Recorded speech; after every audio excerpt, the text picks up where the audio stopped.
Namo tassa bhagavato arahato samma sambuddhassa. Namo tassa bhagavato arahato samma sambuddhassa. Namo tassa bhagavato arahato samma sambuddhassa. Buddhang dhammang sanghang namasami. So once again, good afternoon to everybody. Apologies that this is a little bit after 3 o'clock here in the UK. A few technological glitches, but hopefully everything will work well for this afternoon. So welcome to everyone here at Amaravati today, and also around the country, around the world, who's tuning in for this second of the Sunday afternoon Dhamma Talks, webcasts from Amaravati.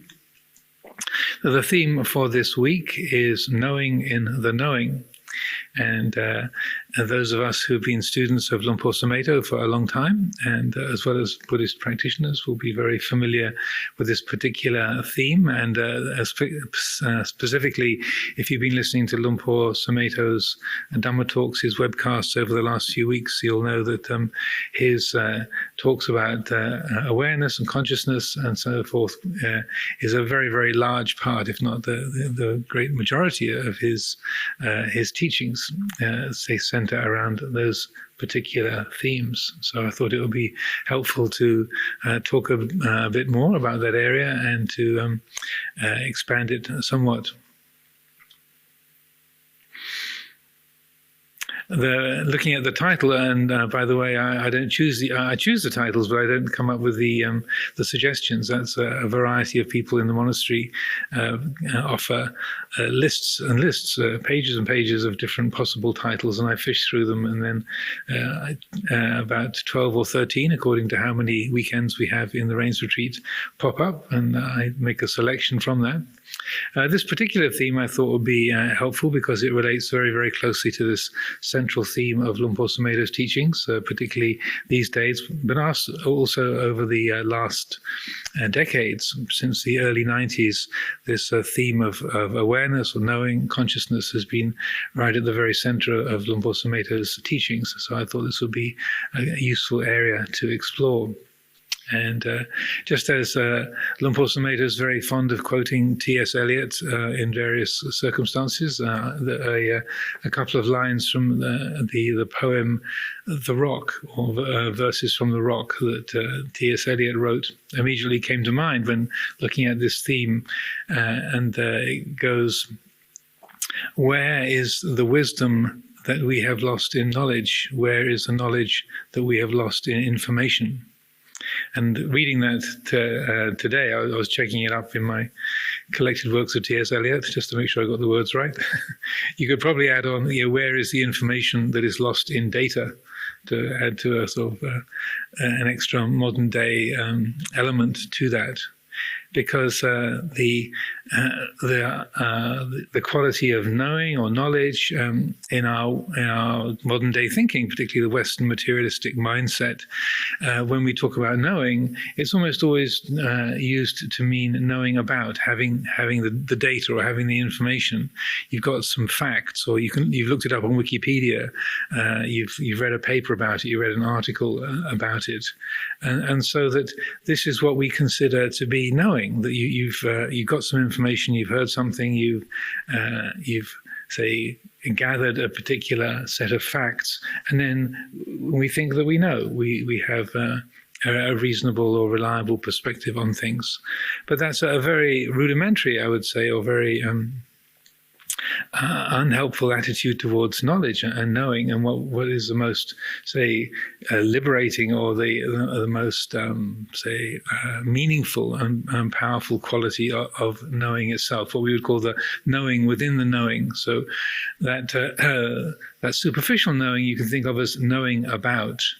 And it's within that, the knowing in the knowing, is that quality of awareness that is, say, superior to and really informs the any kind of knowledge or facts or information that we have, that really brings that to life and makes it meaningful, makes it useful, and helps it to be genuinely liberating. So if any of you were mystified by the title, Knowing in the Knowing, what does that mean? Hopefully, over the next 50 minutes or so, I'll be able to expand a little more on that and its the sort of attendant qualities and themes that come from that.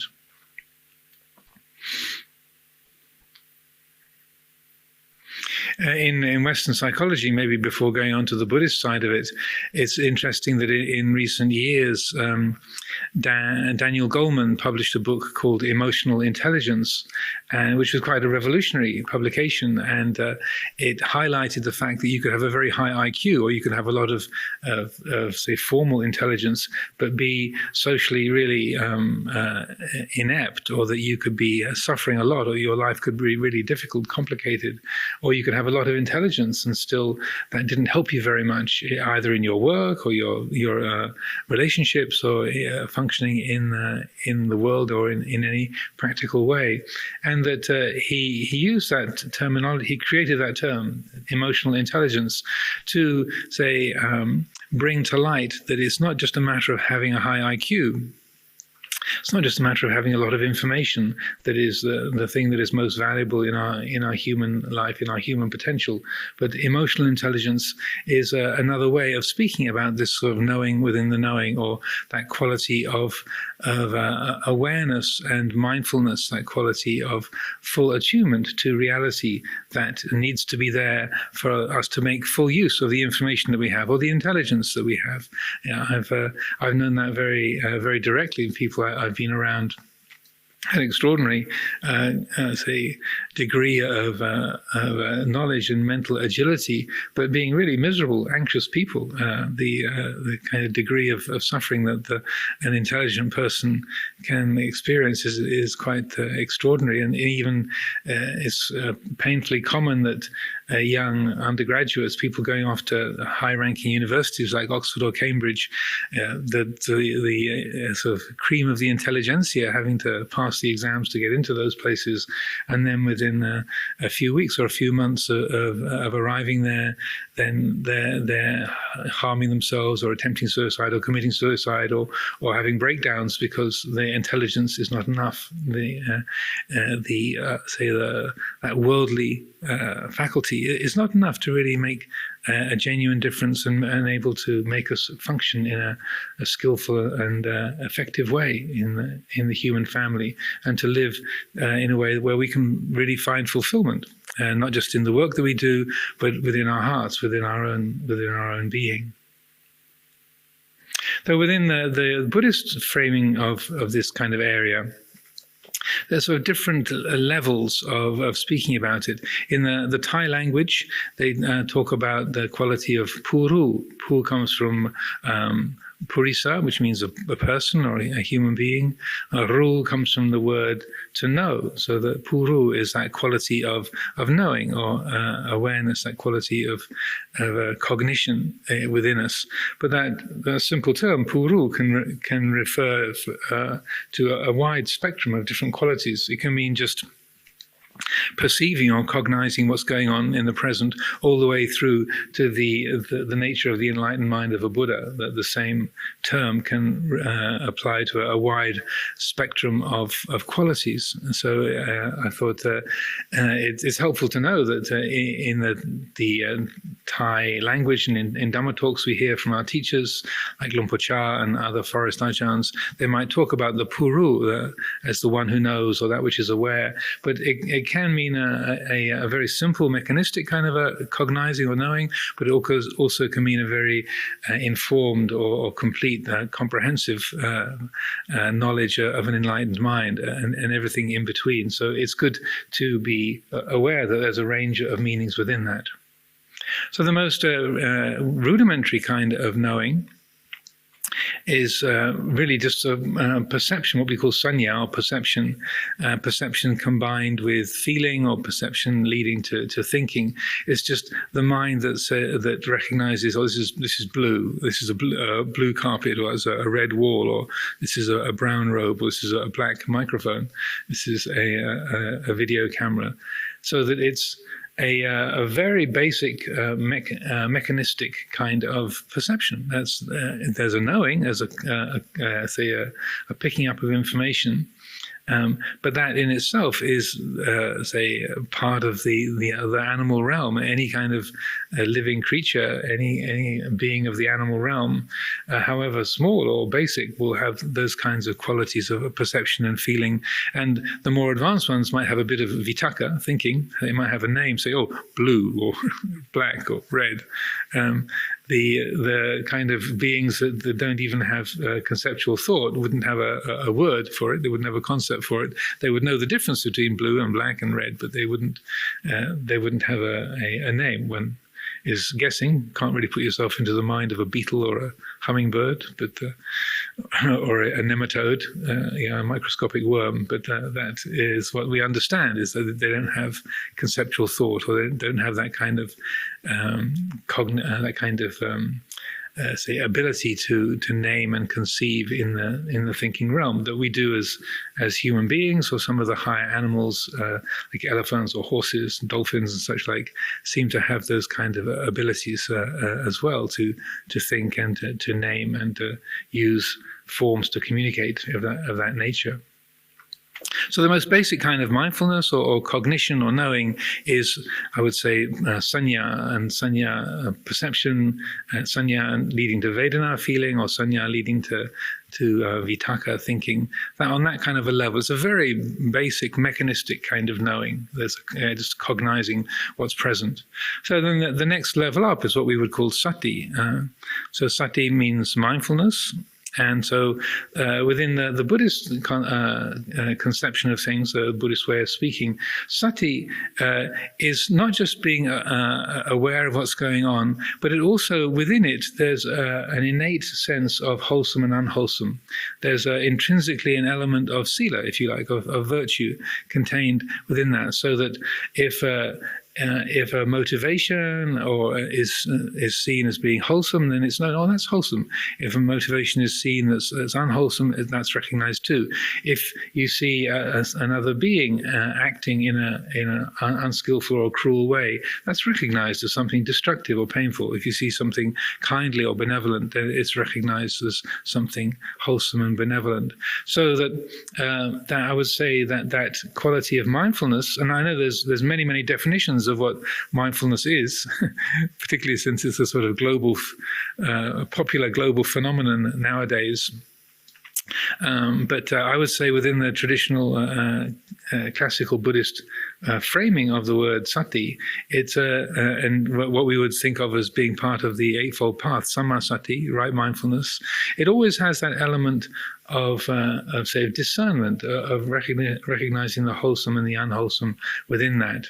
So that's that kind of knowing is bringing your attention to what is happening in the present moment, and say being say aware of the feelings, the moods, and the texture that comes along with it. The next level up is what we call sati sampajanya, or mindfulness and full awareness, or mindfulness and clear comprehension. So Luang Por Sumedho would render this intuitive awareness. He brought in the word intuitive into this definition many years ago, because he liked to say, emphasize that you can be fully aware of something that you don't really comprehend. You don't really know what's going on, but you can be fully aware that you don't know what's going on, if that makes sense. So that he felt that using words like clear comprehension, which is a common translation of sati sampajanya, is it gives a sense that you know exactly what's going on. You're fully say tuned in to what's happening and why it's happening and what you should do about it.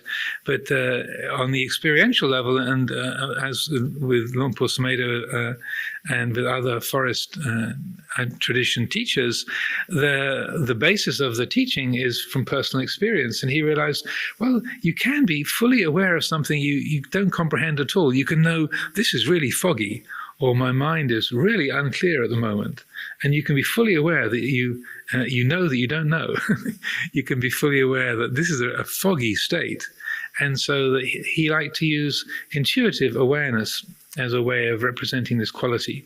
And I feel that that's a very skillful and helpful way of rendering it, because it can be misleading to think that to say mindfulness and full awareness or clear comprehension brings with it a conceptual understanding. Because a lot of life, if not most of life, is pretty mysterious.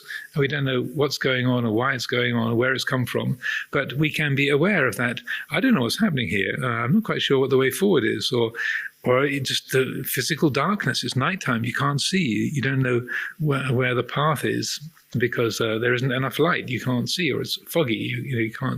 You can't see very far. So the best way of defining this kind of knowing is having mindfulness of a particular object, like say knowing, okay, this is the Sunday afternoon talk. It's now 3:17 by this clock. And so that is something to go by. I've been going for about just under 15 minutes because we had a bit of a late start. So I've still got another less than 45 minutes to go before I should be winding up at 4 o'clock. Okay, how's my pacing going? What do I feel I want to cover before my time runs out? So essentially what that means is not just aware of the words that I'm choosing or the people I'm talking to and where they might be or what I've already said, but also what's the time, the place, the situation, what's going to be useful to talk about, what is, say, the kind of context for the experience of the present moment, so that it's not just being mindful of an object, but the context in which it appears, the surroundings, the placing, the setting for that object. So that it's an attunement not just to a single act, but how that act might be impacting others, or what are the other contingent factors, what else is playing into that in the present moment. So it's a broadening of attention and a more comprehensive kind of awareness that is being described. Sati sampajanya. So sampa means full or complete. Anya is knowing. There are many different words for knowing or awareness, like anya, jnana, vijja, and I would say, and not being a Pali scholar, but having been in this business for quite a long time, I would say that those words overlap. The meaning of them overlaps quite a lot, and so that to a great extent they can be substituted for each other. So that sampajanya, that comprehensive knowing or comprehensive awareness, it's being mindful of an object in the context of time, the place, the situation. The highest level of mindfulness, or the most comprehensive quality of knowing, this the knowing within the knowing, I would say, to its fullest and purest extent, is what you can call holistic mindfulness, or that full awareness of vijja, or of jnana, that awakened awareness of the heart that is free of any kind of obscuration, so that it's free of the delusions of say, attachment to like and dislike, of self and other. It's free of biases of greed, hatred, and delusion of every kind. So that kind of vijja or jnana in its purified state is the mind of the arahant, or the mind of an awakened being. The mind of a Buddha is a mind, a heart that is completely free of the obscurations of greed, hatred, and delusion, where that vijja is fully established and unobstructed by anything whatsoever. So in terms of our practice and meditation, then the work that is being done is freeing that the heart from the obscurations, so that vijja, that jnana, can operate and can be brought to bear on the field of perception moment by moment, day by day, regardless of what is being perceived, whether it's pleasant or painful, beautiful or ugly, wanted or unwanted, understandable or not understandable, that there can be that quality of vijja or jnana. It's also interesting that, to me anyway, that the word jnana is the root of the Greek word gnosis, Gnosis, gnosis, and or gnostic in English, so that which pertains to gnosis. And our English word knowledge or knowing comes from gnosis, from those kind of original roots. And also that say direct relationship of knowing is connected right to that same meaning that we have from the Pali or Sanskrit originals. That it's not a foreign concept at all, but rather it's something that we know about, or something that is part of our life, part of our field of understanding, directly related to those origins in ancient India and beyond before.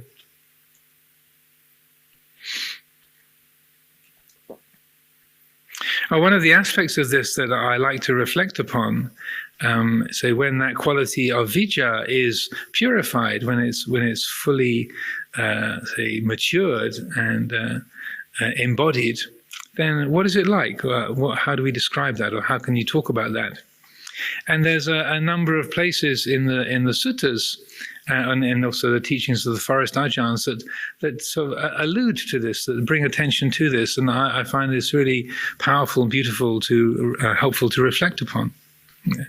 In particular, there's when the Buddha is talking about his own nature, and there's a dialogue of the Buddha with Vacchagotta, who was one of his indefatigable inquirers. Vacchagotta was a wanderer from a different sect who would come along and ask the Buddha many, many questions. So a lot of the most sort of rich and illuminating teachings in the Pali Canon are these dialogues between the Buddha and Vacchagotta, because he always had, what about this and what about that? And how do you explain this? And so the question, actually last year, one of the Sunday talks was the questions of Vacchagotta. So in one of those dialogues where the Buddha has been giving Vacchagotta the description of Vacchagotta has asked, what happens to an enlightened being after the body dies? Where do they go? And do they reappear? Do they not reappear? Do they both reappear or not reappear? Do they neither reappear nor not reappear in another realm? And then the Buddha has responded to that. Where does an enlightened being go when the body dies? What happens when an enlightened one passes away? And then to each of those, when the questions are put by Vacchagotta, the Buddha said, reappears in another realm doesn't apply, does not reappear in another realm does not apply, both doesn't apply, and neither doesn't apply either. So Vacchagotta says, I'm perplexed because it's got to be one of those. Something has to be happening, because an enlightened being is a fully mature, spiritually fully mature being, and so that something's got to happen. They've reached the culmination of the human potential. Something good must be happening. What is it? And so then the Buddha uses this wonderful analogy. He says, say, Vacha, if we had a fire burning here made out of grass and sticks, and the fire went out, and I asked you, where did the fire go, Vacha? North, south, east, or west? What would you reply? And he said, I'd say that the question doesn't apply, Venerable Sir, because it didn't go north, south, east, or west, it just went out. And then the Buddha said, exactly, Vacha. The way you put the question presumes a reality that doesn't exist. And so that's the preamble to the piece I want to pass on now. So then the Buddha then goes into trying to describe to Vacchagotta in a way that he can understand the quality of an enlightened being. So it's one of the few places in the Pali Canon where the Buddha literally speaks about his own nature. And what he says is that material form, Vacha, whereby one who is trying to describe the Tathagata, the Buddha, the enlightened one, would describe him. That has been cut off at the root, made like a palm tree stump, deprived of the conditions for existence, and rendered incapable of arising in the future. The Tathagata is liberated from being reckoned in terms of material form, vacha. He is profound, immeasurable, unfathomable, like the great ocean. So too, with Vedana, with feeling, with perception, sanya, with sankhara, mental formations, and vijnana, consciousness. That consciousness whereby one trying to describe the Tathagata would describe him, that has been cut off at the root, made like a palm tree stump, deprived of the conditions for existence, and rendered incapable of arising in the future. The Tathagata is liberated from being reckoned in terms of consciousness or form, feeling, perception, mental formations, consciousness. He is profound, immeasurable, unfathomable, like the great ocean. So you might feel like, well, that doesn't give me very much. But it doesn't give us a thing. But there's some dimensions to that which I feel are really helpful. One is that you can't describe what this quality is in terms of our ordinary perceptual world. We think in terms of a person. We think of this person who has a body, who has a personality, who exists in this particular spot, in this particular time. That's who they are. This is Ajahn Amaro. He's sitting in this chair. He's talking into the microphone, looking at the camera. We're here in the sala. Sister Jayavira is sitting there on the mat just to my right. Venerable Anejo is sitting there just to my left. These are people, they're sitting in these spots, and time is passing. It's now 3:28 according to this clock. So that is the normal way that we conceive people and things. But he's saying that material form, feeling, perceptions, mental formations, consciousness, whereby one trying to describe the Tathagata would describe him, that's been cut off at the root. So that knowing, and in this respect, you can say that awakened awareness, which is the Buddha is the embodiment of, that awakened awareness cannot really be described in terms of form, feeling, perception, mental formations, or consciousness in this respect. But then in the second part, if you remember, it says, he is profound, immeasurable, unfathomable, like the great ocean. So there's some quality there. But you can't say it's a thing or a person or it's in a place or it has a beginning or an end or a sound or a flavor or a color or a shape or anything, because we borrow from the sense world all of the qualities and characteristics and to create the idea of a being or a person or something. And what the Buddha is saying is that any way of describing what that quality is has to be incorrect. It has to be incomplete. As he said, you're with the analogy of fire, you're asking the question in a way that presumes a reality that doesn't exist. So where does their being go? It presumes this place and that place. It presumes a being as an independent spot of existingness. A blob of beingness. It presumes time, it presumes identity, it presumes location. So what the Buddha is saying in that dialogue with Vacchagotta is that you have to let go of conceiving in terms of time, identity, and location. And our normal sense world is completely built around those. So if you let go of that, what have you got? There's no thing to hang on to. But then he says, he is profound, immeasurable, unfathomable, like the great ocean.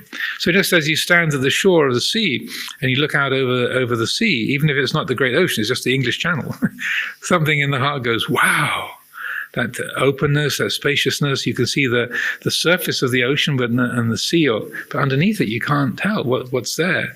It reaches a horizon, and then what's beyond that you can't tell. There's a vastness and immeasurability, an immeasurable quality.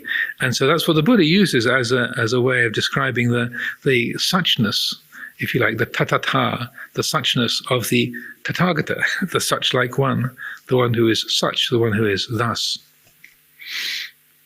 There's also an interesting dialogue that I like to quote with Luang Por Chah when in this little book of his teachings, his sayings called No Ajahn Chah, and it says how one day somebody came to Wat Pah Pong and said, Luang Por, do you live here all the time? And how old are you? And he said, I don't live anywhere. There's no place you can find me, and I don't have an age. So to have an age or to be someplace is to be somebody. As soon as you're somebody, then there's trouble. So don't be anybody, don't be anything, and then there's no trouble. That's the end of it. That's all there is to say about it. So that is a very profound exchange. Again, like the dialogue with Vacchagotta, is that whoomph that goes with that. So if we consider the nature of Ajahn Chah as an enlightened being, as an arahant, an arahant cannot tell lies. It's one of the things that arahant cannot do. They cannot tell an untruth. And so for Luang Por Chah to say, I don't have an age, or I don't live anywhere, there's no place you can find me, I think were his exact words. Even though he's sitting there face to face, there's no place you can find me. At that moment, it's the voice of that awareness, that unconditioned dimension of being that is speaking. Just as the Buddha is the embodiment of that unconditioned reality, and the word Buddha itself means the one who knows, the one who is awake, that which is awake, that which is aware. And so that in reflecting on this quality of knowing, knowing in the knowing, that trying to turn it into a thing or a quality that can be described, I feel it's really useful to take these particular teachings and to reflect upon this undescribability, or the unapprehendability of the enlightened, if this is if that makes sense, because we try to turn. We put things into words and ideas and shapes that fit our current understanding. But what this is pointing to is we have to let go of our habitual perception, our habitual way of framing things. Another of the teachings that I like to emphasize in this area, again, is kind of somewhat startling. And it's one of the reasons why we use the word Buddha to describe the Buddha, our great teacher. Is an encounter that took place with a Brahmin called Dona. So the Buddha has been walking through the countryside and is sitting in a forest under a tree. And the sutta describes how this Brahmin is walking along the road and sees these footprints in the dust of the road, and is amazed by the lines on the footprints, really extraordinary patterns that are there. They're these large, clear footprints in the dust. And he begins to wonder, who are these footprints made by? What kind of a being left these footprints with these circular wheels and these different symbols that are there, made by the lines on this being's feet? What kind of an entity, what kind of a being kind of made these? So he follows the footprints into the forest and then finds the Buddha sitting under a tree, and he's amazed at this sort of radiant, peaceful presence, and kneels down in front of the Buddha. And Buddha opens his eyes, and Dona is kind of startled at this sort of extraordinary, powerful, serene being, and says, "Excuse me, are you a deva?" And then the Buddha said, "No, I'm not a deva." He said, "Are you a Brahma god?" He said, "No, I'm not a Brahma god." Are you a yaka? Are you a celestial demon? He said, "No, I'm not a yaka." Then he says, "Are you a human being? Are you a manusa?" And the Buddha says, "No." Well, please excuse me, but what are you? And then in this dialogue, the Buddha says, that whereby I would be a deva or a brahma or a yaka or a manusa, that has been, again, cut off at the root, made like a palm tree stump, deprived of the conditions for existence, and rendered incapable of arising in the future. That which you could define this by, in those terms, that's been let go of. And so he said, know me as one who is awake. Buddhosmi. Buddho is awake. And that that's what the word means wakefulness or awakenedness, awake. So that's what he says to Dona. So that's kind of amazing to me. Again, an arahant cannot tell a lie. So when asked the question, are you a human being? The Buddha says no. But he was born of human parents. There's a human body. But when asked the question, are you a manusa? Is that what you are? Then coming from the place of truthfulness and that transcendent knowing, then what comes out is like, no, that which is speaking can't really be identified with personhood. It's beyond that. It transcends that. That's not what it is or what I am. And maybe a last dialogue to talk about is between the Buddha and a monk called Anuruddha. And Anuruddha, again, he's met up with some wanderers from a different group, and they've asked him, what happens to an enlightened being after they die? And then do they reappear in another realm? Do they go to heaven, or do they not reappear? Do they both reappear and not reappear? Do they neither reappear nor not reappear? The same questions that were put by Vacchagotta. And then Anuruddha says the Buddha describes what happens as being different from those four possibilities. And then they say, well, you must be someone who's either a youngster or newly gone forth, or someone who's completely ignorant, because if you'd done your training properly, you'd be able to give us a decent answer. So they're dissatisfied with him, they're critical, and they go off. So then Anuruddha goes to the Buddha and asks about the dialogue and whether he got it right. And the Buddha says, essentially, the Buddha says, close but no cigar. In the Pali for that. So yes, it was close but not quite correct, because he's still saying there is some. The way he spoke, it seems to have implied that there is some other kind of a super heaven or some sort of place that a being goes to. It's not exactly clear to me what was the detail of what was implied in the way that Anuruddha spoke, but it's clear that the Buddha says, yeah, it was close but not quite accurate. And then he walks him through this similar kind of dialogue. He said, so Anuruddha, can you say that with the Tathagata sitting here in front of you, can you say that the Tathagata is the five khandhas? Is he identified with the five khandhas? Is he identified with material form, with feeling, perception, mental formations, consciousness? And then Anuruddha says, no, you can't say that.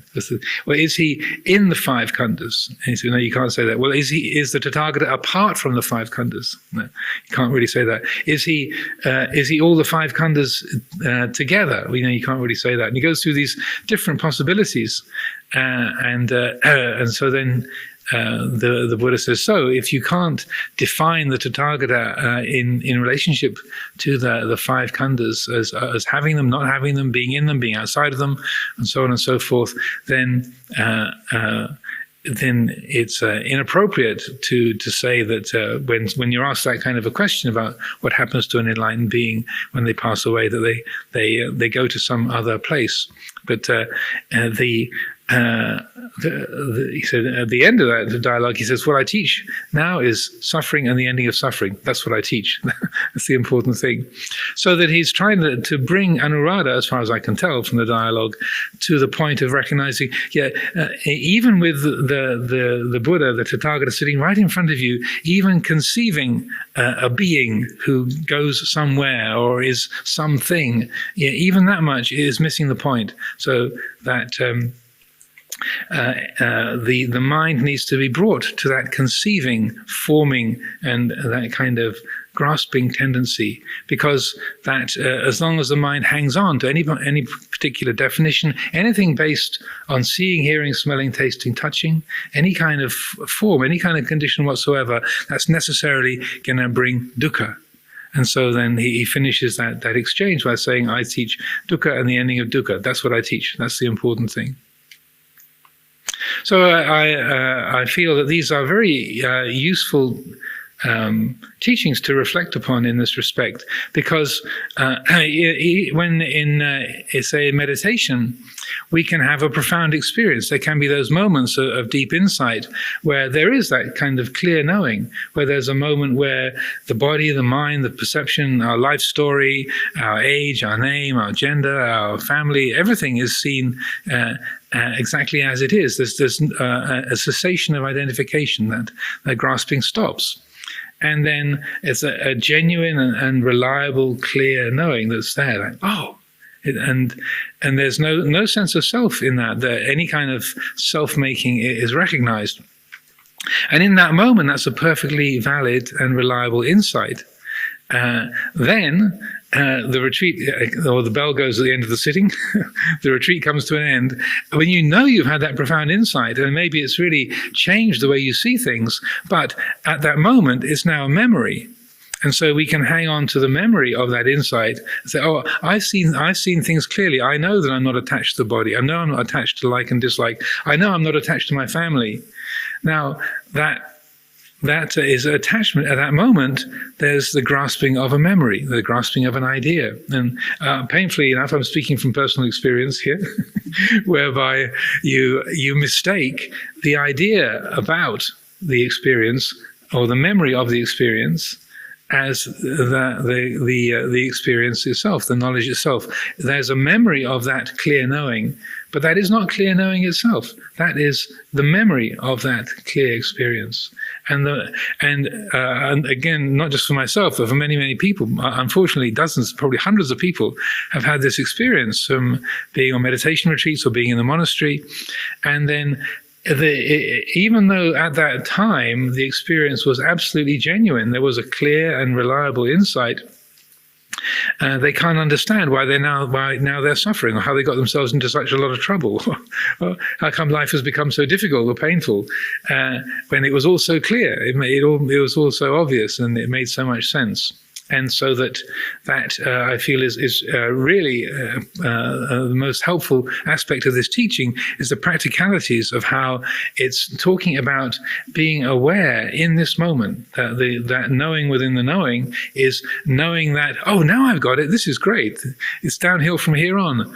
Feeling. That's what that feeling is, and that we don't mistake the idea for the actuality. We don't mistake the memory or the mental image of that event or that insight for that clear knowing itself. Because the knowing, it's not an idea.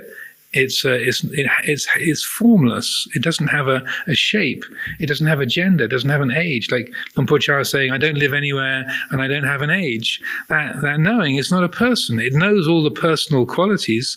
It knows being male, being female, being older, being younger, being taller, being shorter, being healthy, being sick, and all of the different personal qualities. But it isn't old or young or tall or short or female or male or any of those attributes. They don't apply. That where that material form, feeling, perception, mental formations, consciousness, whereby one would describe the Tathagata that's been cut off at the root, made like a palm tree stump and so on. So I feel that it's very valid and helpful to, in this respect, not just idealizing the Buddha and his lifetime, but thinking of, that's talking about the awakened awareness of your own heart, this very mind. And so that it's when I say I'm a man, or I'm British, or I am 63 years old, or I'm a Buddhist monk, it's the mind that says that's a perception, or that's that which knows the perception I'm 63 years old is not 63. That which knows the thought I'm a man is not male. That which knows the person isn't a person. And so that takes a lot of work to keep recollecting that and keeping that alive, not just as an idea, not just walking around saying, I'm not a person, I'm not a person. That which knows the person isn't a person. It's not just a matter of remembering the words, but that transformation of attitude. That's the thing, that the quality that really makes the difference.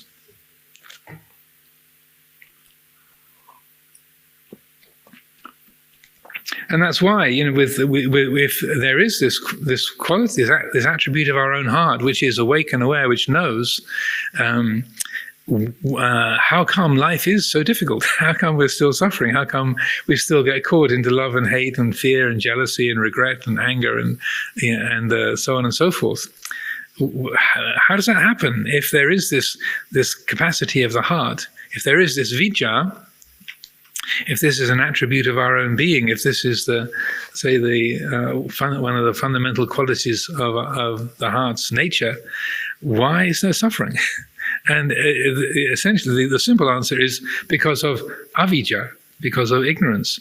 That's why we suffer. That's why there is dukkha. That's why we get pulled into like and dislike, regret and nostalgia, hope and fear, and all of the various and multiple, kinds of attachments and intoxications that the sense world brings. We get lost in all of it because of avijja, not seeing clearly. So when we use the word avijja, ignorance, again, it's like knowledge or knowing doesn't just mean knowing about. Ignorance doesn't mean not knowing about. In the English, just as the word knowing tends to mean having information about something, ignorance tends to mean not having information about something. But in the Buddhist language, in the Pali meaning, avijja is much more unawareness, not seeing clearly. Vijja is that awakened awareness, knowing. Avijja, not knowing, not seeing clearly. So it's when there's a drift from that mindful awake quality, when that is obscured by the habits of love and hate, fear and hope, liking and disliking, when the mind the attention is entranced and the mind is caught up by objects that produce like and dislike, external objects, internal objects, memories and moods within us, or things that we see, hear, smell, taste and touch in the external world, whatever it might be, that it's when there's ignorance, then that when something that is attractive is experienced, then the mind goes, oh, that's good, I want it. Or if something is unattractive or is threatening, oh, I don't want that, I've got to get away from that. That with ignorance, there is the imbuing of the light of the object's sense with value, that they're likable or they're dangerous, they're not, they're unlikable, they're off-putting. It puts that power into them. And so when there's vijja, when there is awareness, when there is the knowing within the knowing, when that is fully and completely established, then it's known, this is liking, full stop. This is disliking, full stop. This is all there is.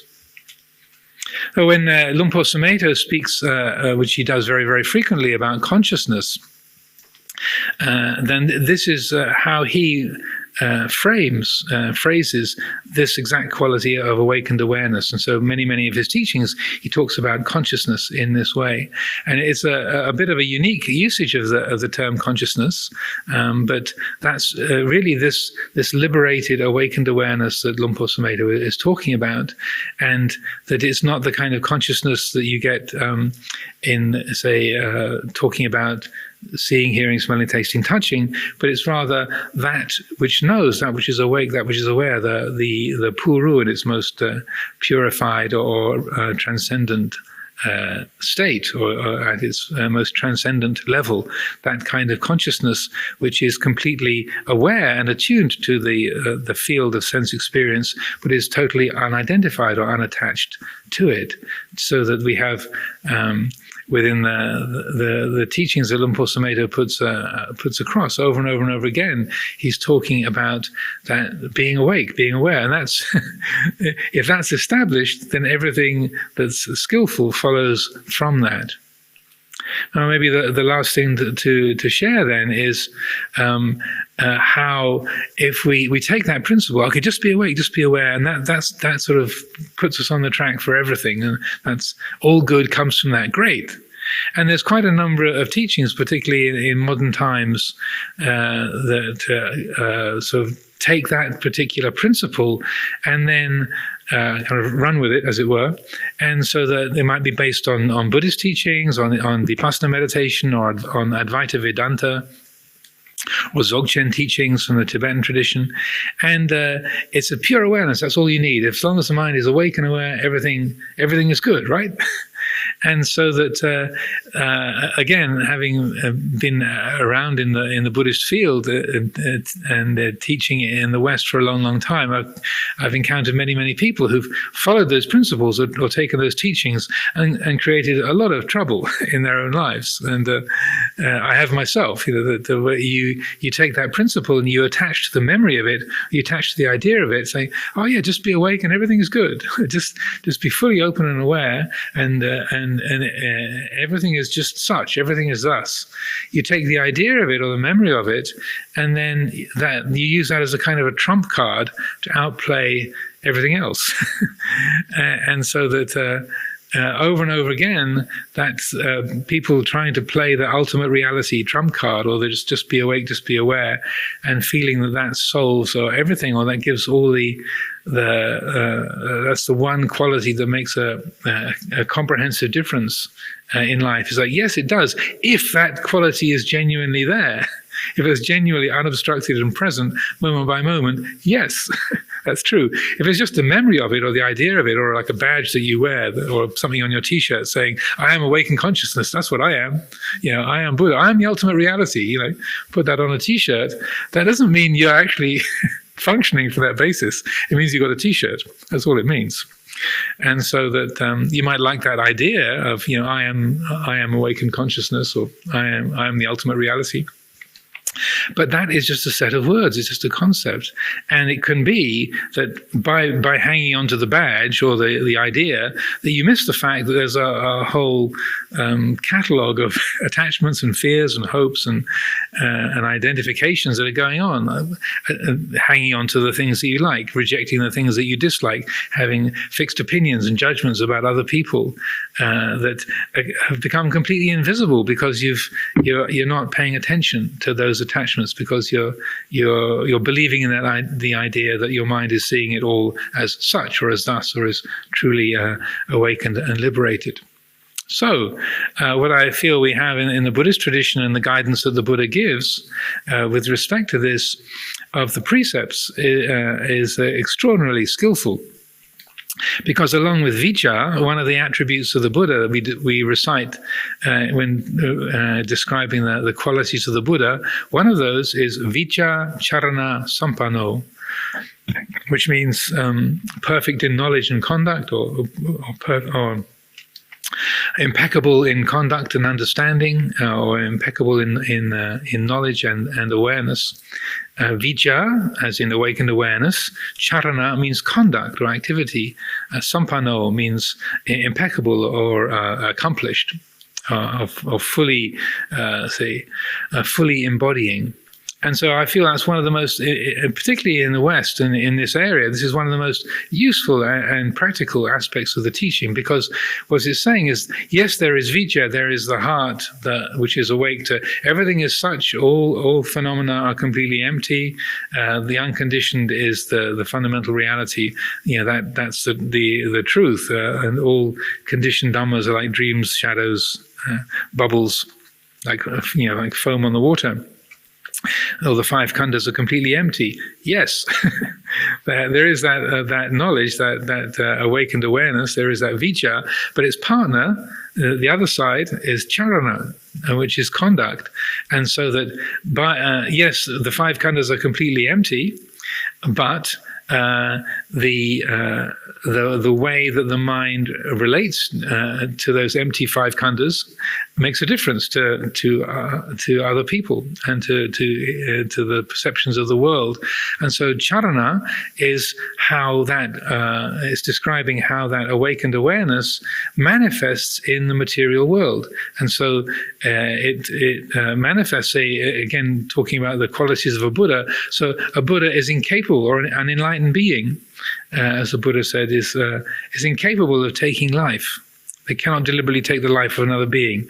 They cannot steal anything. They cannot deliberately take something that is not theirs. They are completely uninterested in sexual activity. Their brahmacharya is completely natural to them. Sexual desire does not arise for them. They can't relate to other beings on a sexual basis. They cannot tell a lie. Lying is impossible for them. And so forth, so that the qualities of in the enlightened mind manifest in extraordinary sensitivity to the material world, to human society, to the living world. And so that might manifest in terms of an enlightened being and their natural conduct, but also the way that the Buddha established the 8 precepts as a training form for the lay community, saying, one day a week on the Uposita day, the lunar quarters, the Buddha established this based on the natural conduct of the Arahant. There's a very, again, a sutta I like to quote very often called the Uposita Sutta. It's in the book of the Eights, I think, in the numerical discourses. And the Buddha says, all their lives, from the time of enlightenment till the end of their life. An enlightened one, an arahant, never deliberately takes the life of another being. Wouldn't it be a good thing for the lay community on these lunar days to undertake that standard of conduct? And in that way, they will be living as the arahants do, and that will be for their long-lasting welfare and happiness.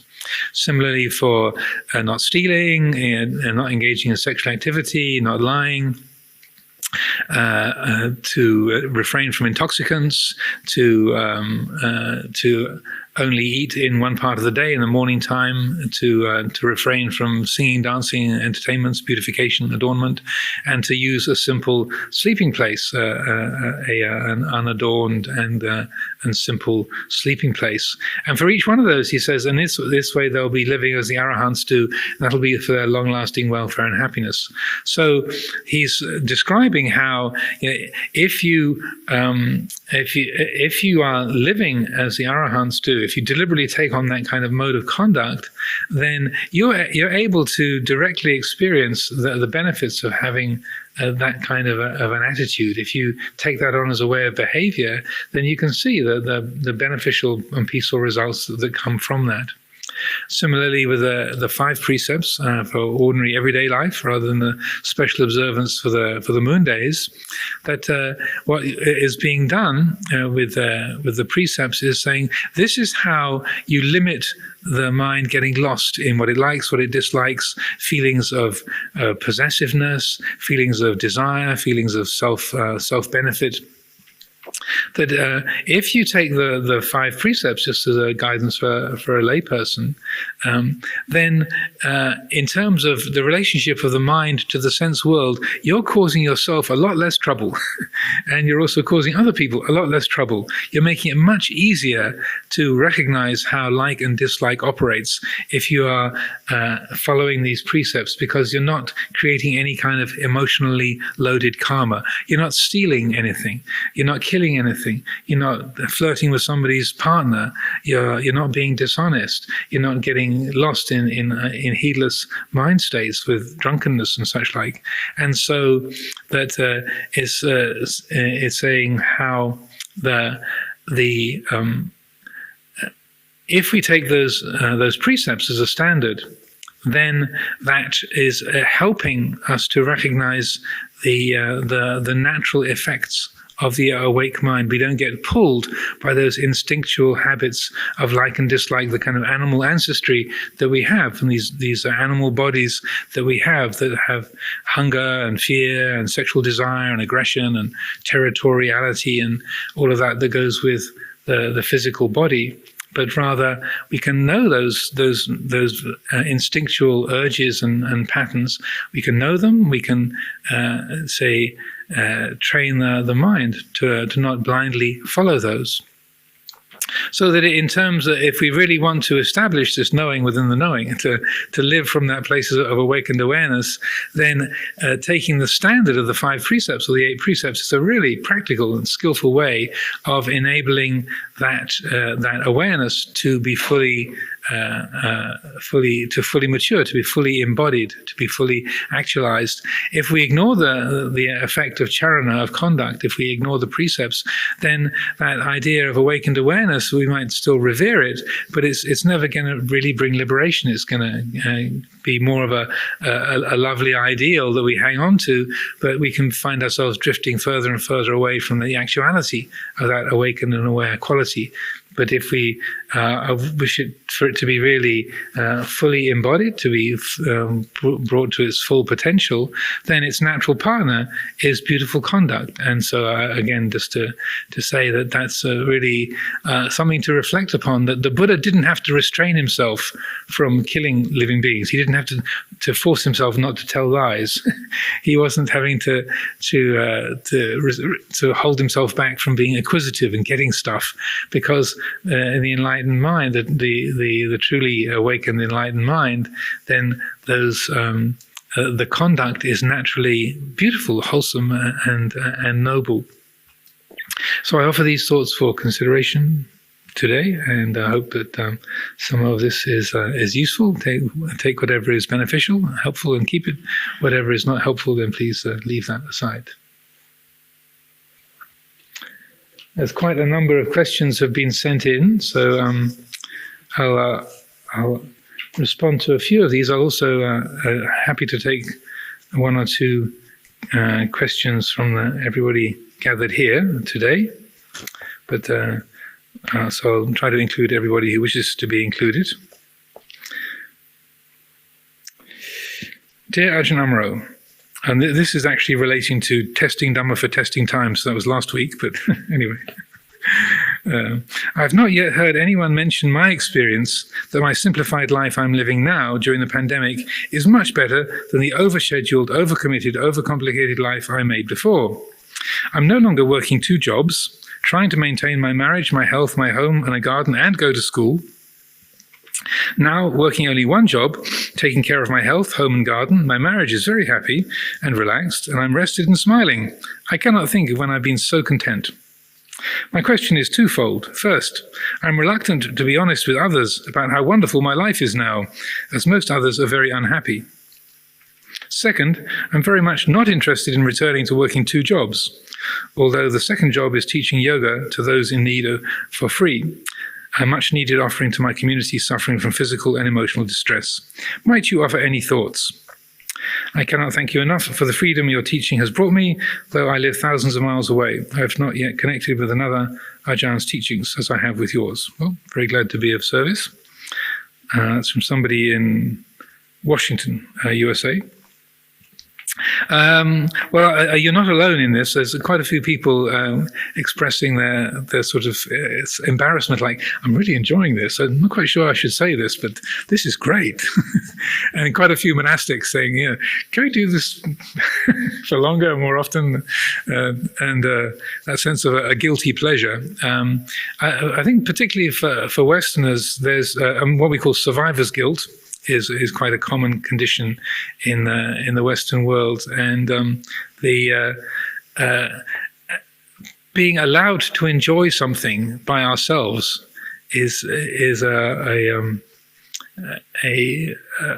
unusual condition. We don't really comfortably do that.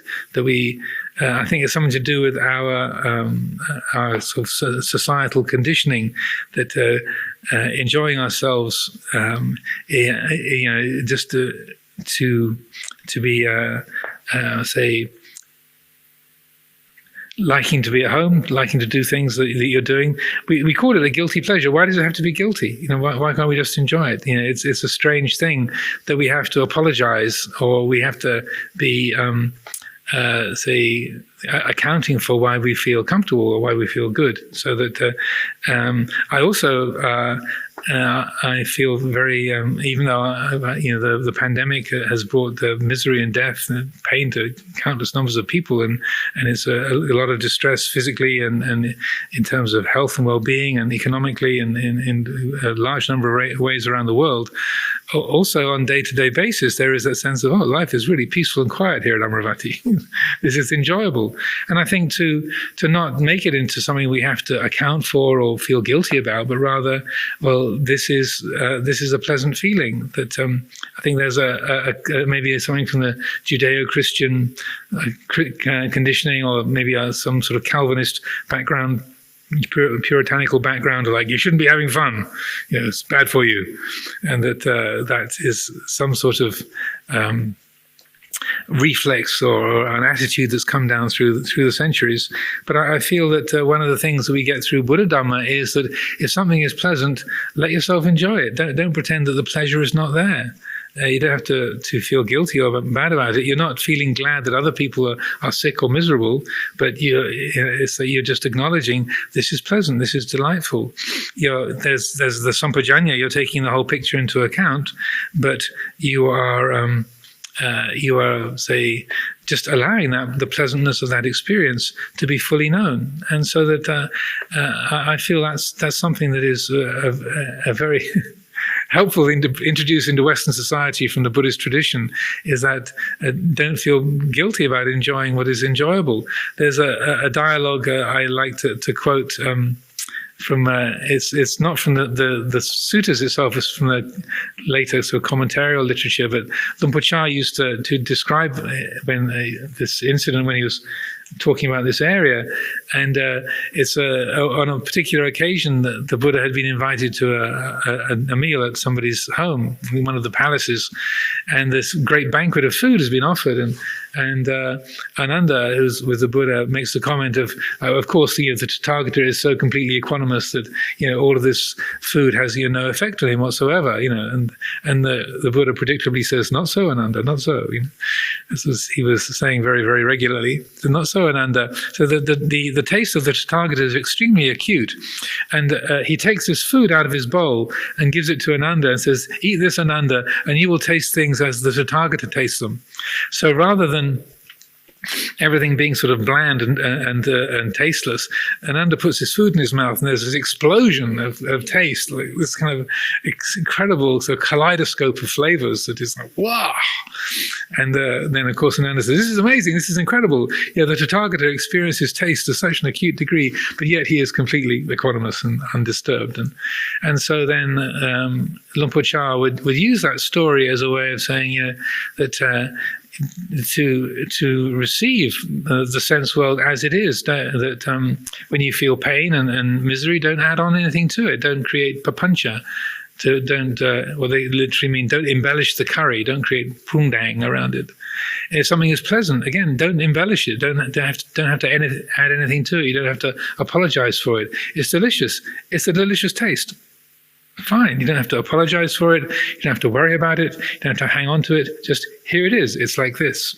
And so that I feel is a good principle to bring in. So, and then in terms of enjoying the situation, I don't think anybody deliberately created the pandemic as a global disaster in order to have more time off work. If you did it deliberately so you wouldn't have to go to work, then I would say you should feel guilt would be an appropriate emotion to feel. But you're just experiencing the flow of circumstances as they are, and there happens to be some pleasant aspect to it. So reviewing your intention is part of it. You didn't intend this to happen, but here it is. That and then with respect to papancha or conceptual proliferation, just using it as an opportunity to not embellish the curry, not to kind of add anything to it. Say, this is delicious, just enjoy it. Maybe the last thing to say on that was, speaking of eating, right here in this sala at Amaravati many years ago, when I was in my first 10 years as a monk, I was a very ardent ascetic. I used to have a lot of ascetic practices I did, and was very, very strict about the things that I ate and what I wouldn't eat, and so forth. And then it was in that era, we all used to eat, the Sangha, the nuns and the monks used to all eat together here in the sala and the lay community. And so Luang Por would sit in the middle at this time, and then the other monks would be down one side, the nuns would be down another side. And so I was the second monk at that point. And so Luang Por Sumedho had been given this very rich Danish pastry, and he put it in the lid of his bowl and passed it to me and said, "This is for you, Venerable." And so I took the pastry and immediately started to hand it on to the next monk. And he said, "No, it's for you. I want you to have it." And I thought, oh. And there was this look in his eye that says, "I mean it." And I thought, well, I was about to say, but I'm the ascetic. I don't have nice things. I give everything away, and that's me. That's what I do. And he gave me this look like, you know what I'm saying? And so I thought, well, I'm his disciple. So here's the teaching. Eat the pastry. And so that was a teaching. It was a really very useful teaching and a delicious pastry. I'm not asking for Danish pastries, but this is not. So please do not flood the kitchen with Danish pastries with my name written on them. But just as an example, that it's not a matter of the practice is not a matter of pushing away the delightful or the pleasant when it comes, but to enjoy it without anything to it. I wasn't seeking the pastry. I wasn't asking for it, but there it is. And he was giving me that challenge. Can you just eat this, enjoy it, and not make a person out of it? So, to continue. Dear Ajahn Amaro, thank you and the Amaravati Sangha for the opportunity you gave us to deepen our understanding on Buddha Dhamma. My academic, quote-unquote, question, hoping it's on topic and appropriate, is, If my memory is accurate, Ajahn Amaro often refers the word Buddha to the awakened or knowing quality of awareness, and Dhamma as ultimate reality or awareness itself. Does this view equate with the Advaita Vedanta terms of Chit, knowledge, and Sat, truth, existence, or reality itself? I'd appreciate a clarification because my background is Advaita Vedanta, and I am now immersing myself fully in Lord Buddha's teachings. Well, good question, and it kind of depends on which Buddhist you talk to and which Advaita Vedantist you talk to. I think it's good to recognize that, as I was saying earlier, that Luang Por Sumedho and the forest tradition style comes very much from the basis of experience rather than from theory, and so that the basis of practice and personal experience or personal insight is what things are grounded on. And so that I would say that, and also the way that Luang Por Sumedho has talked about it over the years, is that there's a very close parallel between those qualities of Satchitananda that you have in Advaita Vedanta, and these qualities of awakened awareness in the Buddhist tradition. Also, I'm aware that saying this and going on, being recorded and scattered, broadcast around the world, then people will be eager to write in and set me straight. But that's okay. I mean, people say, well, in the Abhidhamma it says this, or in the scriptures it says that, or in the Advaita Vedanta, in the Upanishads it says this. But and it's absolutely fine and true that the scriptures can say different things, and they can be quoted and they can back up particular positions. But I'm just, from my own experience of reading Advaita Vedanta teachings like Sri Ramana Maharshi or Nisargadatta Maharaj, these kind of Advaita masters, and then being familiar with Buddhist teachings, then there's a very close parallel, I would say, and that rather than getting too philosophical about it and trying to tie up all the loose ends, I would say it's good enough to consider there's a close parallel. But you won't find Luang Por Sumedho having written an academic treatise about the relationship between the Puru of the Thai forest Ajahns and the Advaita Vedanta teachings on awareness. But rather, it's in the flow of teachings and in the flow of practice. Then, that those, say, qualities are encountered, they're experienced, and what each individual means when they use the word, like awareness, or chit meaning knowledge, or sat meaning truth. What is the quality that they're using those words to refer to? What is the referent? Each person's experience is going to be different. So I would say, rather than trying to pin down definitions conceptually and make it all line up in a neat way, the most important thing is to practice and to develop that quality of awareness. And if you're in doubt, then to develop an awareness of that doubting feeling as it arises. And then as it passes away, there's awareness of doubt present and awareness of doubt having passed away. And so that is really the most helpful reference point, I would say. Incidentally, the first Advaita Vedanta teachings I ever read were in the library of Wat Pah Nanachat in 1978. So the book with the 2-volume edition of I Am That was one of the very few books of the Wat Pah Nanachat library in northeast Thailand. So it was one of the first books that I read when I arrived there in 42 years ago. Yeah, something like that. So, next one. It seems to me that the Buddha teaches us to be mindful throughout daily life and to strive to always know what we are doing, thinking, and feeling. But when I attempt this all the time, I become increasingly overwhelmed to the point that I cannot continue the practice. How can one achieve balance with this? Does the Buddha perhaps advise on healthier forms of distraction that can be incorporated into daily life? A good question. Yeah, you're not the first person to ask this. And it comes up amongst the monastic community as well. When you get a bit too, maybe purist is not quite the right word,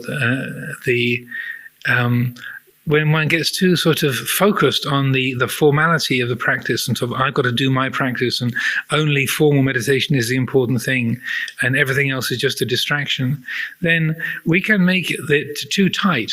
And one of the reasons why Luang Por Chah's teaching is so sort of popular and widespread was that he did allow quite a lot of latitude for people to develop their energies in different ways outside of the formal practice.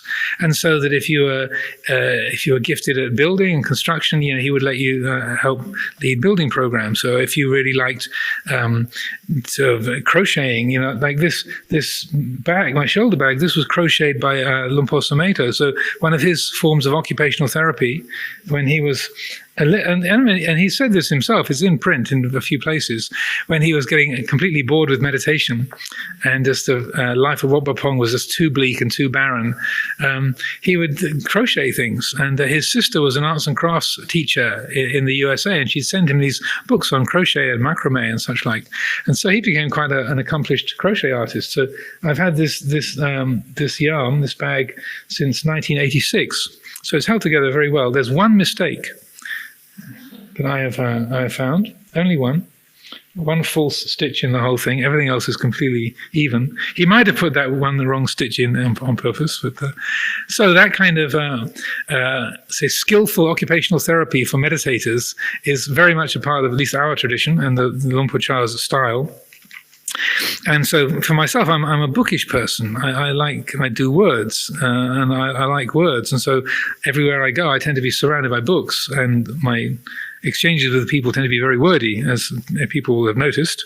And so I don't sort of hide that or make excuses for it. I know I'm a wordy kind of a person. I like words, and I like writing things and reading things. And so I let that be a medium which I can burn off a bit of energy. And there's also those kind of worldly satisfactions that come from that. Just as if you're fond of painting, then you can do decorations for the shrine or help out with the refurbishment of places. If you're into construction, you can help design buildings or choose the layout of the landscape of new construction. Like we've got a whole rebuilding program going on here at Amaravati, and many of the community are doing a lot of input into the shape and form of different buildings, and so that there are those kind of ways. And I think that again, the precepts are a really good guide. If it's not breaking the precepts, if it's something that's got a wholesome quality to it, or some kind of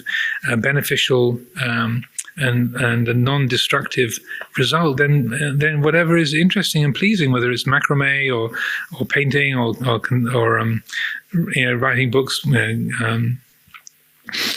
going to do volunteer work at a local school, all kinds of different things that we can find. That just look through your range of interests and follow a few things up and see where the most benefit can come, and what will be most pleasing. And don't think of it as not practicing, but rather a medium which helps you to practice more fully and completely. Because what you find is if you make it too tight, then you just end up giving up completely. You say, "Oh, this is too difficult. It's too awful," and you're back to the pub, or you just shut down the vibhava tanha, the annihilationist tendency can easily take over, and the mind I fed up with that whole spiritual thing. I've had enough. I'm just going to go back to the pub, going back to the beach. It was all a waste of time. It just made me miserable. And then through a reactive an unconscious reactive process, then you shut the door on a lot of wholesome qualities. And so that's I think one of the reasons why there's 350 branch monasteries now of Luang Por Chah's group, because people find that balance of both formal practice and spiritual integrity and sincerity, plus a bit of occupational therapy and useful things to do, ways of helping each other, ways to work together. It's a good balance, and it makes it a livable life. And that if you make it too tight because of idealism, you're not helping yourself or anybody else in the long run. Okay, next one. Thank you, Ajahn, and all those involved for putting these on these Dhamma Talks that have been a source of wisdom for me, particularly in these peculiar times. I'm not certain if my question directly relates to the topic, so apologies if this strays at all. Apart from a period when I was deeply involved in Buddhist practice over a decade ago, my practice only recently has gone beyond passive listening to Dhamma Talks from Thai forest monks. Recently, I've decided to put effort into the practice so that I can know for myself the truth of the teachings. While I feel that I have enough faith to patiently endure with this practice, a part of me has doubts about my ability as a layperson to come to know the truths of the Dhamma. This doubt is combined with a fear of being reborn. I don't want to be reborn, and yet I don't see a likely prospect of putting on the robe anytime soon. Can you provide any reassurance that a layperson can realistically come to know the truths of the Dhamma? I appreciate that the practice is long and requires dedication, but it would help to know that it can be done and has been done by numbers of lay people. Well, if it's reassuring at all, I would say, yeah, over the years, I've seen numerous people, lay people, who've been lay people and come into the monastery, or who've never thought seriously at all about entering monastic life, benefiting very greatly and meaningfully and genuinely from the Dhamma, practice of Dhamma and meditation. But I feel that rather than just me telling you, yes, it's worthwhile, take my word for it, I think that it's most helpful to trust your own experience, so that I don't know where you're living or what your situation is, but if you're, say, engaged in a period of meditation, and the things come together in such a way that you have a very clear moment, and that in that moment everything is, say, obvious to the mind, that there's a clear seeing, and a completely unbiased seeing, even if it's only for a second or a couple of seconds. There can be, if there's a recognition of, oh, it's just seeing, hearing, smelling, tasting, touching, thinking, arising and passing away, and that which is aware of it is not attached to it. Wow. Oh, and these things of me, I think and I feel and I want and I used to and I am going to, those are just thoughts too. And they arise here and they're all empty. Wow. Well, that's great. Oh. And in that even if it's, again, just a finger snap, that is extraordinarily beneficial, because at that moment, there's a clear seeing. At that moment, you know it's doable. You know that there is a capacity of the mind to know things clearly, and for that freedom to be manifestable, that can come into being, that can be embodied in your life. You know that. So maybe that's making you feel worse. Oh, I haven't had any of those moments. So I'm sorry if that is the case, but most of us have done. And sometimes it's not when we're sitting on the cushion. Sometimes it's when we're in the middle of the washing up. And seriously, you're just standing there at the sink, and then you're looking out the window over the sink, and the mind goes, oh, it's just this. And there's nobody there at the sink, nobody doing anything and nobody not doing anything. It's just absolutely this. And it's all perfect. And there's still more dishes to wash, but it's absolutely perfect as it is. Oh. So most of us have had those kind of moments, and often more regularly than we realize. So to be aware of that, to look at those clear moments, and to trust that, to see that it's not just someone in the sort of literally sitting in the high seat telling you, yes, this is the ex cathedra, means from the seat. An ex cathedra statement, yes, you can be reassured. That's still just words coming through a machine at you. More important is that recognition in your own heart, like, oh, there is peace is possible, clarity is possible, freedom is possible. Here it is, it's like this. Oh. And that's the thing to be guided by, rather than the words of a religious authority figure. Okay, so moving on. I began to try to meditate a few weeks into lockdown. I found that my mind is becoming louder during meditation as time goes on. However, my reaction to life has begun to change. For example, I pause before getting cross, and I think more of not minding about things that used to worry me. Why then do I find difficult to quiet my mind whilst meditating? In other words, everything has swapped. I used to be a lot more stressed in real life, but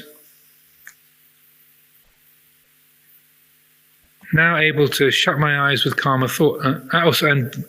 Okay, so there's a misprint there, sorry.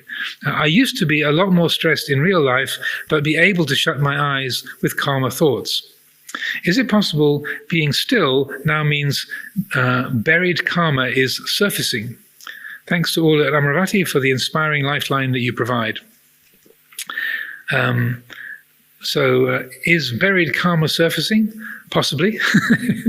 I think it's important to recognize that, again, as I said earlier today, 99% of what we experience is pretty mysterious, and exactly where things are coming from and why they're taking shape the way they do, it is not really anything that can be pinned down. We can't say exactly why we experience things.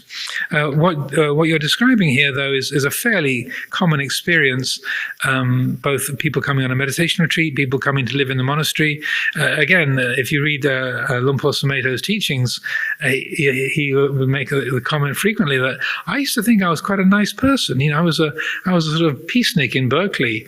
I was a kind of spiritual type, and I thought of myself as a wholesome, good-hearted, honest person. Then I come into the monastery, I sit down in this hut, and he was living in a place where there was formal practice of 22 hours a day, kind of just him in his hut and the alms round. And I think I don't even think he went on the alms round in the morning. I think one of the novices brought him a little pinto of food each day. So it was just him in his hut and his mind, him in his kuti. And so he said, so suddenly I'm filled with all this rage and restlessness and lust and vengeance, feelings of wanting revenge. And I was a nice person. What happened to me? And I'm a Buddhist monk now. I'm a novice in a Buddhist monastery. I'm supposed to be a professional good person, and all this terrible stuff is coming up. So I think also a lot of it is not just that perhaps buried karma or old habits are just coming to the surface, but there's less distractions. There's less things to be busy with, less things to burn off the excess energy and put the attention on, so that when you bring your mind to what's going on inside you, and you're less paying attention to the people around you or what they're doing, what they're saying, or external affairs, and just bringing more attention into your own house, as it were. It's like if you're busy with your work or you're going around and about the place and looking out in the world, and then you're spending all your time at home, you're literally noticing, oh my goodness, that needs cleaning. Oh, that's been broken for months. Or when did we last paint that? Or, oh my goodness, who left all this stuff here? Oh, I guess I did.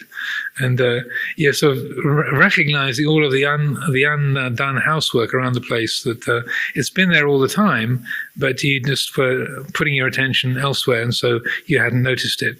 So personally, I would say don't worry too much exactly where it's coming from, whether it's old karma surfacing or whether it's the effect of just having a narrower field of attention, to simply be recognizing, okay, well, wherever it's coming from, whatever the cause is, right now, it's like this.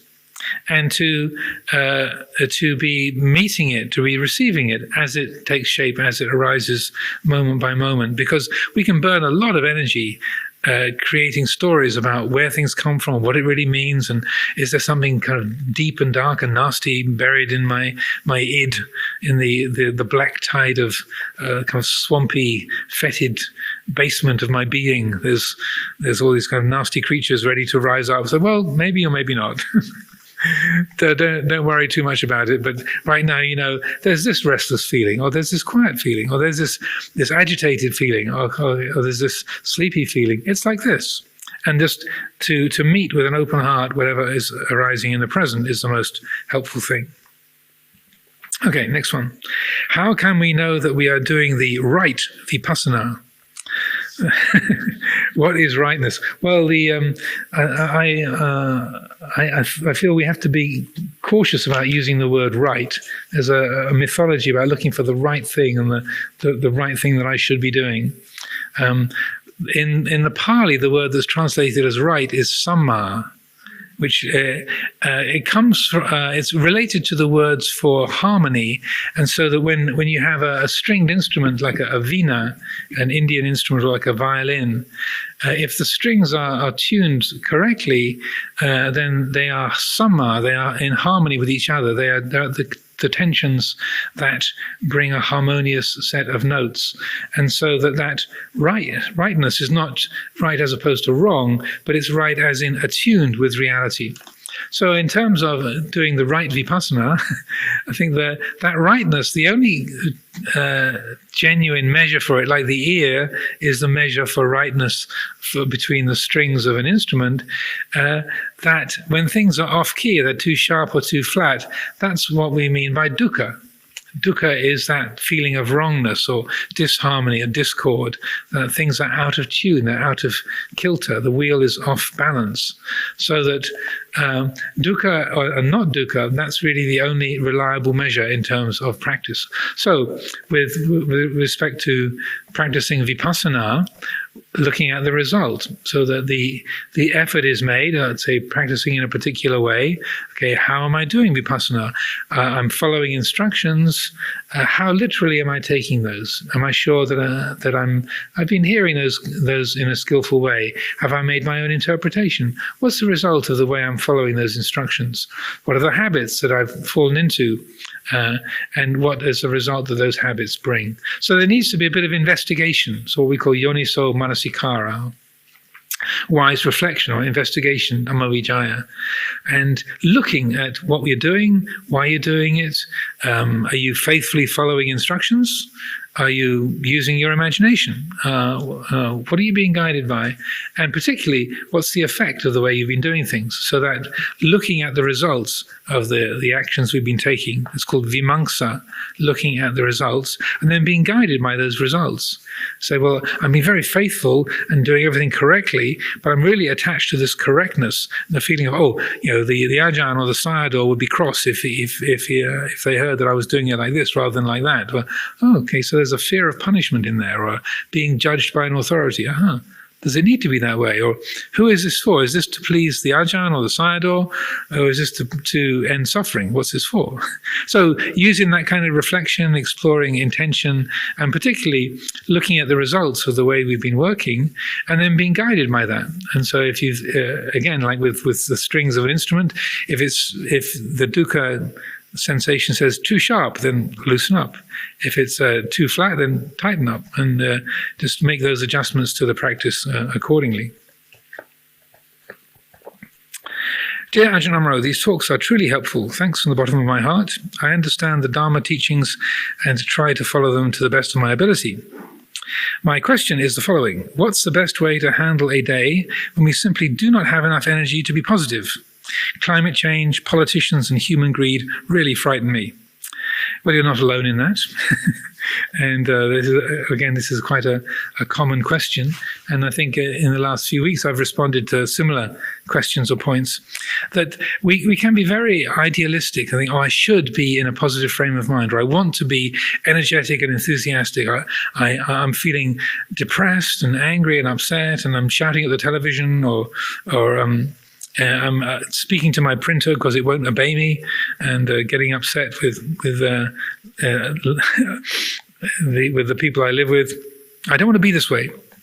How can I get rid of this irritation and reactivity and be positive and kind and be filled with loving kindness? So again, this is from Lumpur Sumedho's teachings. I found it incredibly helpful. He would point out how we're so regularly being guided by idealism. I shouldn't be this way. I shouldn't have this angry, jealous, restless feeling. I should be peaceful and calm and wise and skillful. So in the sutta. That's what I should be. So we're trying to climb over this negative state to get to this positive place on the other side. You climb over this afflicted me to get to this other prospective me on the other side of that. And he'll say, don't do that. That just creates more affliction and difficulty. Instead, have metta, have loving kindness for that dullness, that restlessness, that jealousy, that reactivity. So I would say, if you haven't got the energy to be positive, to be mindful as best you can of the negativity. To say, here is a grumpy, negative, reactive feeling. Here am I shouting at my screen again. Here am I curling up in a heap under the duvet because I can't face the day again. That's what this feeling is. I'm not saying that's what you should do, but if that's what's happening, to be recognizing, oh, this is all too much. I'm exhausted. I can't face it. Feeling. That's what this is. So you're not saying it's good or bad, you're saying, here it is in this moment. And I found that approach so helpful and liberating, because it's in a mysterious way that opening of the heart to this negative, afflicted, unskillful, reactive feeling is exactly the thing that helps the letting go of it and the maturation of it. If you try to push it aside or suppress it or just criticize it, it makes it stronger. But by opening the heart to, this is that angry, reactive, profane mindset. Okay, here it is. That, okay, here it is the curative balancing agent. Okay. This one's a bit more philosophical, cosmological. What happens after the universe dies? The Buddha teaches that everything is impermanent, so even if we reach nirvana, what happens when all is gone? Thank you very much in advance for your response and for your teaching. In the Buddhist conception of the universe, rather than there being a single Big Bang that then leads to the expansion of the universe and then the heat death, quote unquote, the end of the universe. It's much more of a, rather than a big bang, it's a big bounce model. And so that the Buddha describes many, many times in the teachings, looking through past lifetimes, he says many thousands of experiences of universal expansion, many thousands, hundreds of thousands of experiences of universal contraction. So there's a big bang, the universe reaches a limit, then it shrinks again, comes to a big crunch, then it expands again. So it's a bouncing, one universe coming to being, doing its thing, coming to an end, and that's called a universal cycle or a kalpa. And then also within the Buddhist cosmology, then there's been incalculable numbers of these kalpas, these eons, we would say in Western in English language, an eon. And so that rather than the universe dying, there's a sense of this expanding, contracting, expanding, contracting. Also, you've got different dimensions. You've got the dimensions of being which are completely non-physical, the Deva realms and the Brahma realms, where time runs in completely different orders. So the Buddhist universe is much more multidimensional and very different from the sort of Western scientific model of the universe. Although some Western scientists do talk about a big bang and then reaching a limit and then coming to a shrinking and a big bounce when another universe comes into being. So those kind of models do exist within the Western form as well. But I think with respect to this question, that one of the things about the universe is that when the question is asked, well, how did it all begin? Then that's one of the things that the Buddha says is imponderable. The achinteya is an ultimate beginning of things. He said the mind can't conceive what that is, or that it's not that we haven't got enough information, or we need a better scientific model. It says no, it's beyond the realm of thought. So there's four achinteya, four imponderables. One is the ultimate beginning of things.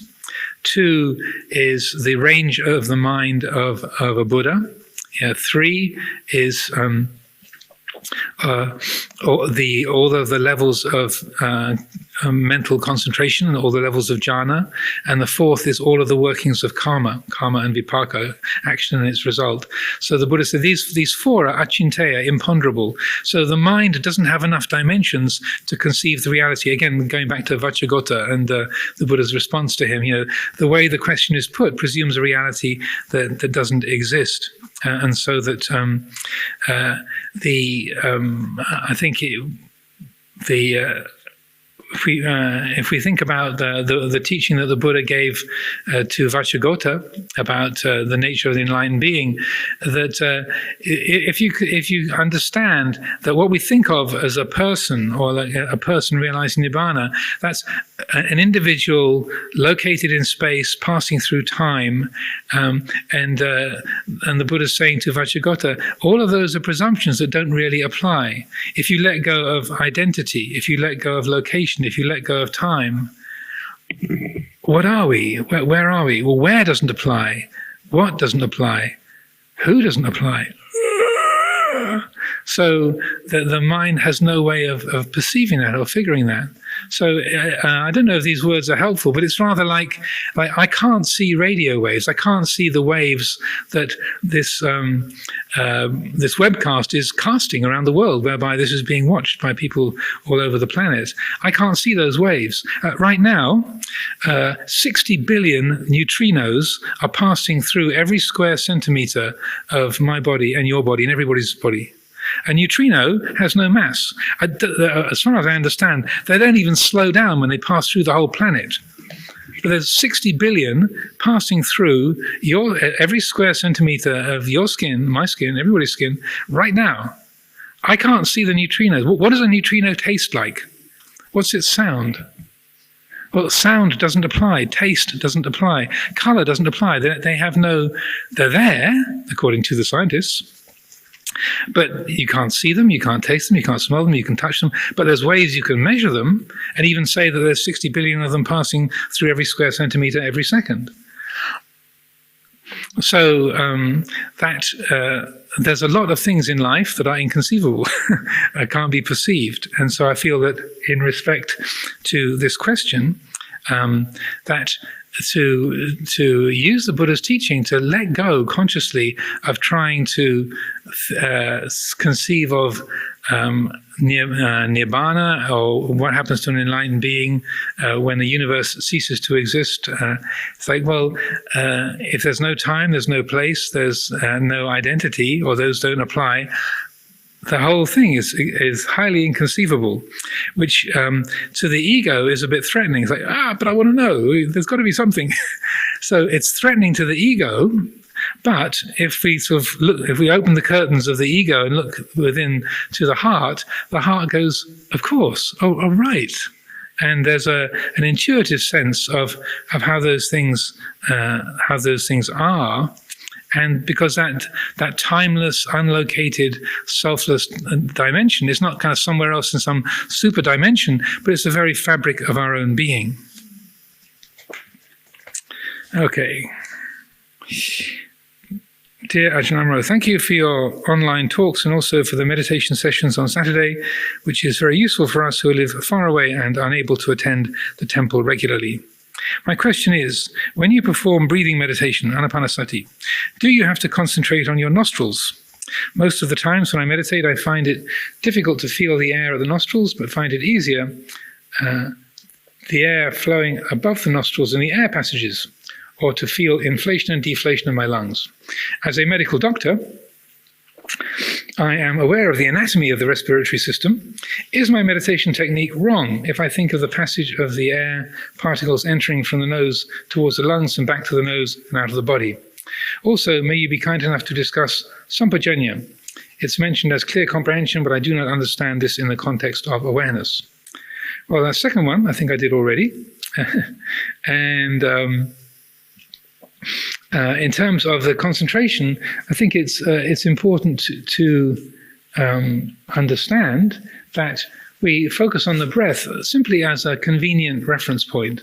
So I understand that some meditation teachers are extremely specific. They say you've got to focus on this particular spot and this field of sensations and nothing else. But my experience is that, again, if you make it too tight, it becomes a bit impractical, and that might work for a few people, but for a lot of people, it doesn't. So when I give instruction on this, I generally say, wherever you feel the breath most easily, whether it's in your nose, on your lip, in your chest, in your abdomen, or wherever you feel that rhythm, focus your attention there. That's the spot to aim for, because that's where it's most easily discernible. Because the point is simply a pattern of sensations that the mind can attend to be a flag for attention in the present moment. That's what it's for. It's just like a flag on a golf course tells you where the hole is. It's just, okay, aim in that direction. That's what the focusing on the breath really is for. It's just like a flag to bring our attention to the present reality. So whatever you're most comfortable with and whatever serves to bring the attention to the present, that's what I would aim for. So I realized there was a few more questions that came in, but it's already 4:45, so I'd like to take one or two from the room, if there are any. Unless everyone's listened out. Any questions here? Yeah, maybe you've already explained it, but I just was wondering about the relationship between the knowing and the unconditioned. But, what's the best way to express that? There was a question. I didn't explain it. Well, it was my question. Oh, that was your question.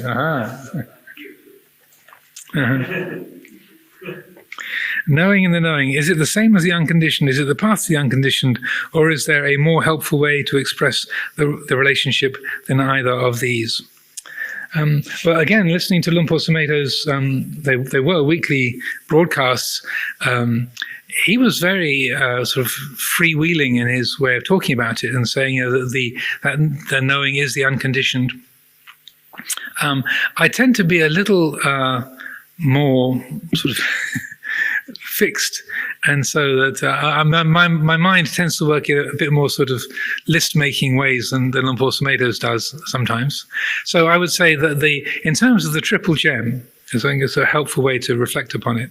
So the Dhamma is the substance or the fabric of reality, the unconditioned, and then the primary function of that substance, with solidly written quote marks, substance, is awareness. So the Buddha arises from the Dhamma. The primary function of the Dhamma, or that activity, is knowing. So the Buddha arises from the Dhamma. And when the Buddha sees the Dhamma, what arises is the Sangha. So when the awake mind sees the way things are, then what arises is skillful conduct. So when I was talking about Vijja and Charana earlier, it's also very closely related to that. So that you can say the Dhamma is the substance, the Buddha is the function, and the Sangha is the manifestation. You won't find that spelled out in those same words in the Pali Canon, but over the years I've found that's the most helpful way to describe that. So the knowing is that Buddha quality. Just as the word Buddha means knowing or awareness, I think, or wakefulness. I think it's actually even in Russian. I think I heard it's the word for an alarm clock. That's cool. We have a Russian speaker here. So the word for an alarm clock is what's the word in Russian? Buddhi. Buddhi is an alarm clock. Very appropriate. So again, there's a sort of relationship between the Sanskrit languages and the European. So I don't know if that is a helpful response, but it's interesting. I really love listening to Lumpur Sumedho's words because, and the way that the ease with which he speaks of that, because again, it's coming directly from his own experience. It's not coming from a textbook or any kind of. It's informed by what he's learned, and he's listened from his own teachers and what he's read, but it's really coming from his own heart. It's his heart speaking, and saying. So when he says that consciousness is the unconditioned, and that's often the way he expresses it, then the pedantic mind can say, but consciousness is not the unconditioned. So you can be pedantic about it, but also I feel it's important to respect that the directness and the sincerity, the place where his voice is coming from. It is in those moments. It really is a Dhamma Desana. Desana means a demonstration. So we use the word for Dhamma Desana as a Dhamma talk, but really, or like darshan in Sanskrit or Hindi, darshan is it's a demonstration of Dhamma.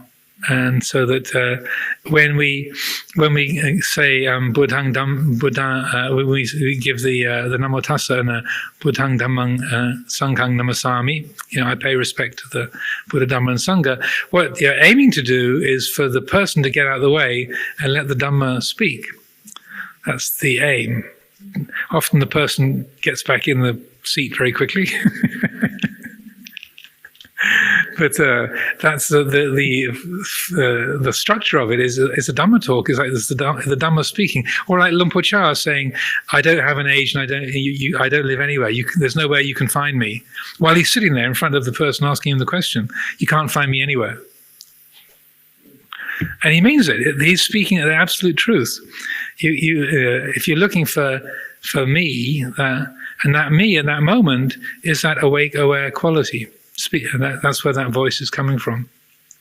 Again, you can take various sort of pedantic positions around that, but I feel that it's appropriate and beautiful and liberating to give credibility, to have faith where that voice is coming from, and to recognize in that moment that's speaking the absolute truth. Or when the Buddha is asked, "Are you a human being?" he said, "That by which you could call me a human being has been cut off and let go of, and is no longer subject to future arising." So thank you for your good attention, and I think I'll leave it there for today. And so next week the theme is dreaming ourselves into existence. Yes, dreaming ourselves into existence. So that's be the theme for next week. It'll relate to some similar areas, but also in particular talking about the teachings on anatta and the way that we create attas, selves, along the way, and what comes with that. So go well.